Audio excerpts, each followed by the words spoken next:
When Apple started off as a small-scale personal computer company back in the 1970s, no one could have imagined that it would go on to become the greatest tech giant in the world, eventually becoming the first ever company to reach a market valuation of $1 trillion. More than a decade after Apple released its first computer, the company has managed to dominate the industry through constant innovation.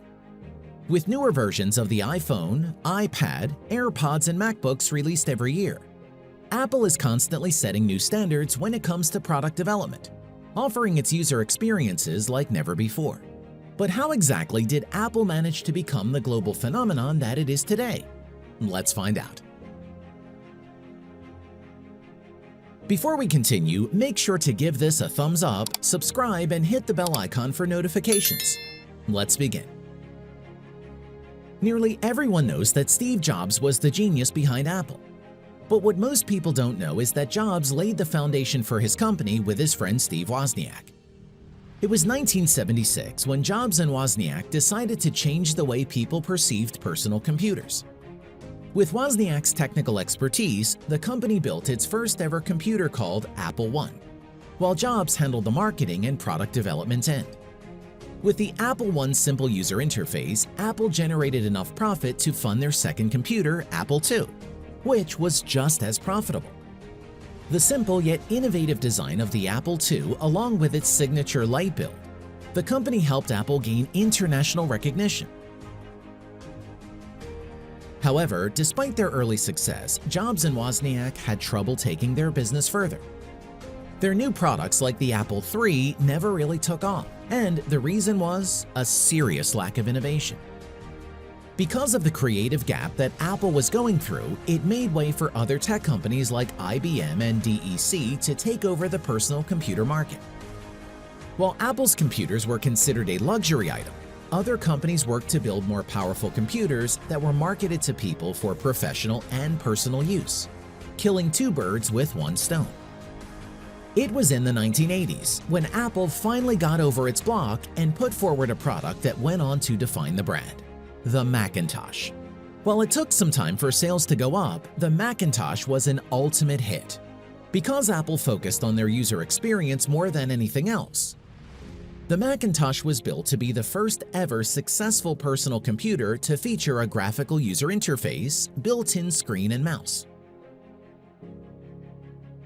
The Macintosh became such a hit that companies like Microsoft started building their computers on concepts borrowed from Apple. However, even with all of this success, some internal administrative issues pushed Steve Jobs to leave Apple. As a result, a man called John Sculley was appointed as CEO until 1993. And to everyone's surprise, Apple continued to thrive under Sculley's leadership. The company focused on innovation more than anything, and constantly worked to come up with updates for their already successful products. The company took giant leaps with products such as the portable Macintosh, laser printers, PowerBooks, and much more. All Apple products were considered to be premium and hence were being sold at an incredible price. While this helped the company gain back its lost financial stability, at the same time, Apple was in deeper trouble. As time passed, cheaper computers with running Windows were quickly becoming an option for people who couldn't afford Apple. This percentage was big enough for Apple to start losing revenue to its competitors running on the Microsoft interface.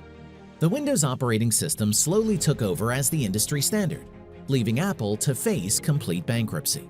As a result, in 1997, Sculley stepped down to give Steve Jobs control of the company yet again, and the move proved to be successful. Being the marketing genius he was, Jobs completely revamped Apple's public image. He made sure that every product his company delivered provided their users with an experience that was unlike anything else. At the same time, Jobs launched one of Apple's most successful marketing campaigns for the newly developed Mac and gave birth to the iconic Apple motto, "Think Different." The idea behind the campaign was that Apple offered an experience for people who wanted something different than the ordinary. By 1998, the Mac had become one of the sleekest and most user-oriented machines in the market. Everyone who wanted a computer looked towards Apple and had all their needs met in an instant. But that was just the beginning. Bringing Jobs back just might be the smartest decision Apple ever made. Because with the kind of innovative decisions he went on to take for the company, Steve Jobs took Apple to a level that no one has ever been able to match. Now, while Apple has seen immense success with its individual products, Steve Jobs wanted to do something bigger, which is why he laid the foundations of what he called the Apple ecosystem. Working on the same principles of user-friendly interfaces and unique experiences, Apple released revolutionary products like the iPod, iPad, and finally the iPhone in 2007. The iPhone went on to become one of the most iconic phones the world has ever seen. At a time when people were already using Apple products like Macs and iPods, the release of the iPhone gave a tough competition to Apple's rivals like Motorola and Sony. Another smart move that Jobs made was to link all of these products through an integrated interface and create a coherence between all Apple devices, something that had never been done before. Apple users could quickly transfer and access data between their several Apple gadgets without any inconsistencies. Whether it was iTunes, iBooks, iCloud, or Apple Pay, the ease that came with purchasing Apple products is what prompted people to put all their money into the company. Around 2010, Apple acquired a voice assistant technology that was developed over 2 decades in California by Adam Cheyer, Dag Kitlas, Tom Gruber, and their team. The feature was called Siri and has since then become a signature of all Apple devices. Siri was one of Apple's first major acquisitions, and the company decided to spend an estimated $200 million on the software after realizing the potential it had. Later in 2010, Apple acquired ImSense, which was a UK-based high dynamic range or HDR photography startup. HDR photography was introduced on their iPhone 4 as a feature that enabled users to produce the signature high-quality photos Apple is known for. These 2 acquisitions proved to be winning moves for the company when it came to the success of the iPhones. And as far as business strategies go, Jobs decided to surprise his loyal fan base with something no tech company had ever done before. While he had previously introduced the Apple Stores in 2001, around the 2010s, Apple Stores became more than just shops. An Apple Store served to provide people with an immersive experience where they could get the full Apple experience, contributing heavily to their sales. By 2015, there were about 460 Apple stores all over the world, helping Apple take over the international market as well.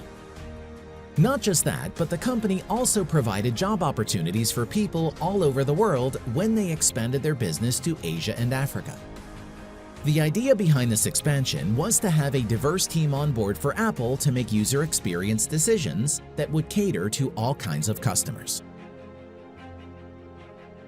Steve Jobs served as the company's CEO till 2011 and helped Apple develop a brand image that still outshines all competition. Because of the strong foundation Jobs has laid out for the company, even after his death, Apple still remained the greatest tech company in terms of market share and stock price. After Jobs, the company is under the administration of Tim Cook, who has carried on Steve's legacy. With constant new releases for products like the iPhone, iPad, and Macs, along with new and innovative launches like the Apple Watch and AirPods, Apple has managed to stay on top of the tech world.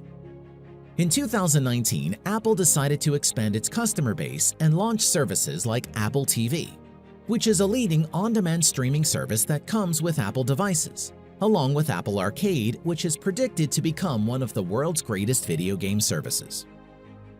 While companies like Samsung have caught up to Apple standards, they still have a long way to go before achieving the cult status that Apple enjoys. The strategy behind Apple's success has remained constant. The company runs on constant innovation.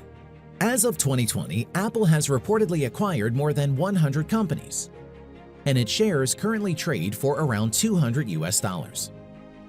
With the company's constant success, Apple is predicted to reach $1,000 per share in the coming year, making it a worthwhile company to invest in.